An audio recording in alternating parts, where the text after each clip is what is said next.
Hello guys, આજે આપણે બનાવીશું બધાના ઘરમાં બનતા એવા ખાટા ઢોકળા બનાવશું, પણ આજે આપણે હું મારા રીતે બનાવીશ. તો તમને મારો વિડીયો જો તમારી સામે આવે તો સબસ્ક્રાઈબ કરવાનું ભૂલતા નહીં.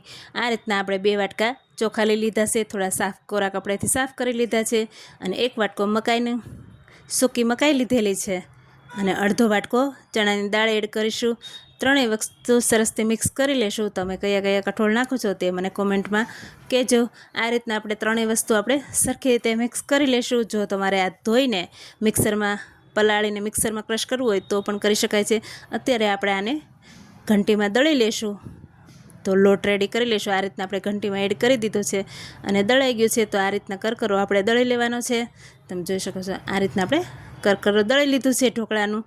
ત્યાર પછી આપણે છાશ નાખીને પાણી નાખીને થોડી હળદર નાખીને ઓવરનાઇટ રહેવા દીધું હતું. તે વિડીયોમાંથી સ્કીપ થઈ ગયો છે. એટલે આ રીતના બેટર આપણું રેડી થઈ ગયું છે આથો આવીને. તો તમે જોઈ શકો છો આ આપણો આથો આવીને રેડી થઈ ગયું છે. ત્યાર પછી આપણે મસાલા કરીશું. તો આદુ મરચાંની પેસ્ટ એડ કરેલી છે 1 ચમચી જેટલી, અને આપણે લીલી મકાઈ જે છે તે છીણીને એડ કરેલી છે 1 વાટકા જેટલી, અને દૂધી છીણીને એડ કરી છે 1 વાટકા જેટલી. લીલા ધાણા ઝીણા કટ કરીને નાખેલા છે, થોડા વધારે નાખવાથી ટેસ્ટ સારો આવે છે. અને ધાણા જીરું પાવડર 1 ચમચી નાખેલી છે. સ્વાદ મુજબ મીઠું એડ કરીશું. આપણે લસણવાળી ચટણી ખાંડેલી હોય તે આપણે 1 થી 1.5 ચમચી જેટલી એડ કરવાની છે, અને 1 લીંબુનો રસ એડ કરીશું. 1 પાવડું જેટલું તેલ એડ કરીશું. તેલ નાખવાથી આપણા ઢોકળા ઠંડા થાય તો એ સોફ્ટ રહે છે, એટલા માટે થોડું તેલ એડ કરીશું. આ રીતના બધું સરસ એવું મિક્સ કરી લેશું, સરસ હલાવી લેશું. ત્યાર પછી આપણે જેમાં આપણે બનાવવાના હોય તે થાળીને ગ્રીસ કરી લેશું તેલથી, અને થોડું બેટર એક બીજા વાસણમાં કાઢીને તેમાં થોડો ફ્રૂટ સોલ્ટ આપણે જે ટાટા સોડા આવે છે તે થોડો અડધીથી અડધી ચમચી જેટલો યુઝ કરેલો છે. આ રીતના તે સોડા નાખીને સરસ એવું એક સાઈડ હલાવી લેવાનું છે. બધું મિક્સ થઈ જાય એટલે તમે જોઈ શકો છો આ રીતના પ્લફી થઈ જશે. બેટર થોડું વધારે હોય એવું થઈ જશે. આ રીતના તમે થાળીમાં પાથરી દેવાનું છે. બંને ડીશમાં આપણે અત્યારે પાથરી દીધું છે, અને આપણે ઢોકળીયામાં પાણી રાખી દીધું હતું ગરમ થવા. તેની ઉપર આપણે ડીશ રાખી દીધી છે, અને 10 મિનિટ આપણે રહેવા દેવાનું છે. ત્યાર પછી ચેક કરવાનું છે. ચાકુ આપણે ચોટતું નથી ને, આપણા ઢોકળા તૈયાર થઈ ગયા છે. તો આપણે નીકાળીને તેલ લગાવી લઈશું. તેલ લગાવવાથી પણ સોફ્ટ રહે છે. આ રીતના તેલ લગાવી લઈશું. ઠંડા થાય ત્યાર પછી કટ કરી લઈશું.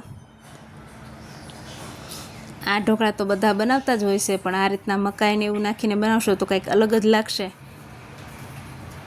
જો આ રીતના આપણે કટ કરી લઈશું, અને બધાએ આપણે ઢોકળા એક વાસણમાં કાઢી લઈશું. જો તમારે આમનામ પણ સર્વ કરી શકો છો, આમનામ પણ ખૂબ ટેસ્ટી લાગે છે, પણ આપણે અત્યારે વઘાર કરીશું.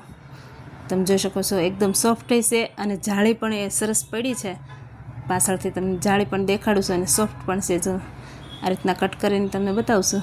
એકદમ સોફ્ટ અને જાળીદાર ઢોકળા આપણે રેડી થઈ ગયા છે. તો તેને આપણે વઘાર કરીશું. તો એક પેનમાં આપણે તેલ મૂકેલું છે 1 પાવડા જેટલું, તેમાં રાઈ જીરું નાખેલું છે. થોડા તલ એડ કરવાના છે, થોડા લીમડાના પાન એડ કરીશું, થોડી ચપટીક હિંગ એડ કરેલી છે. બધો વઘાર રેડી કરી લઈશું. થોડું એવું પાણી એડ કરીશું, અને 1 ચમચીથી 1.5 ચમચી જેટલી ખાંડ એડ કરીશું.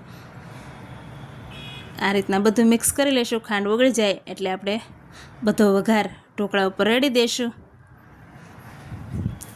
આ રીતના આપણે બધો વઘાર ઢોકળા ઉપર રેડી દીધો છે, અને વઘાર કરેલા પણ ખૂબ જ ટેસ્ટી લાગે છે, અને એમને પણ સરસ લાગે છે.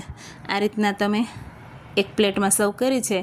આપણે ખાંડેલી ચટણી જે છે તે સર્વ કરેલી છે, અને લીલી ચટણી સર્વ કરેલી છે ધાણા મરચાંની. ખૂબ જ ટેસ્ટી લાગે છે, અને સિંગ તેલ પણ સાથે હોય તો ખૂબ જ ટેસ્ટી લાગે છે.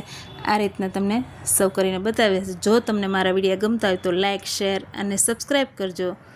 Thank you.